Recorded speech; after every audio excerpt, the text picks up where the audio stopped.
যারা নাকি ফেসবুকের স্টার সেটআপের সকল শর্তগুলো পূরণ করেছেন তারা কীভাবে ফেসবুক স্টারটা সেট আপ করে নেবেন, ঠিক আছে। তো তারপরে আপনাকে যদি কেউ ফেসবুক স্টার গিফট করে তাহলে কিন্তু এখানে সম্পূর্ণগুলা জমা হবে।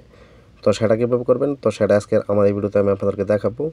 তো ভিডিওটা স্কিপ না করে দেখতে থাকুন।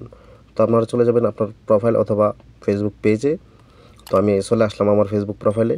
তো এখান থেকে আমি আপনাদেরকে এখন কীভাবে সেটা সেট আপ করবেন সেটাই দেখাবো।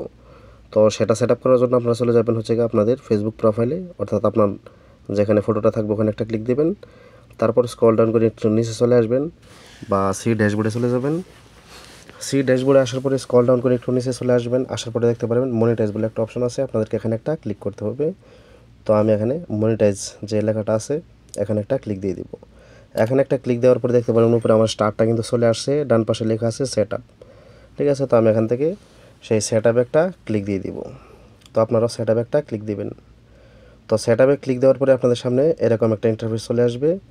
তো এখানে দেখতে পারবেন গেট স্টার্টার, ঠিক আছে। গেট স্টারে ক্লিক দিবেন।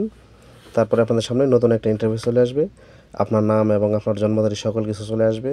তো আপনারা চাইলে কিন্তু ওখান থেকে আপনার জন্ম তারিখটা যদি ঠিক না থাকে তাহলে সঠিকটা দিবেন, এখানে কিন্তু ভুলটা কোনো সময় দিবেন না।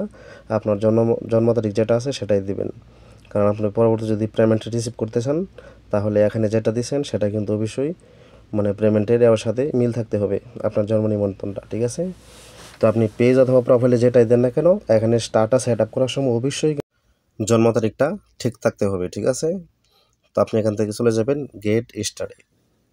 আমি আবার বলছি আপনারা আপনাদের জন্ম তারিখটা এখানে সঠিকটাই দিবেন, ঠিক আছে। পরবর্তী আপনি মানে যে জন্ম সালটা দিয়ে মানে মনিটাইজটা বা পেমেন্টটা নিতে চান সেটা অবশ্যই দিবেন। তো এখান থেকে চাইলে আপনারা গেট স্টারে ক্লিক করার পরে এডিট ইনফরমেশন, এখানে যদি আপনার জন্ম তারিখটা ঠিক না থাকে আপনার চাইলে এখান থেকে কিন্তু এডিট করে নিতে পারবেন, ঠিক আছে। তো এডিট করার পরে আপনারা এখান থেকে আপডেট ইনফোতে একটা ক্লিক দিবেন, তারপর কন্টিনিউতে দিয়ে দিবেন। তারপরে কিন্তু আপনার স্টার্ট সেট আপটা অন হয়ে যাবে। তো আমি এখন মানে আমার পেমেন্টের যে মেথডটা আছে সেটা এখানে অ্যাড করতেছি না, পরবর্তী অ্যাড করব। কারণ আমার এখানে যখন স্টার্ট জমা হবে তখনই কিন্তু আমি অ্যাড করব, তার আগে কিন্তু অ্যাড করব না, ঠিক আছে।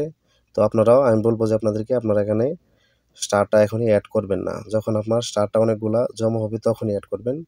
কারণ তার আগে আপনি যদি সম্পূর্ণ সেট আপগুলো করতে চান তাহলে আপনার টিন সার্টিফিকেট প্রয়োজন হবে, আর টিন সার্টিফিকেট কিন্তু একটা ঝামেলা।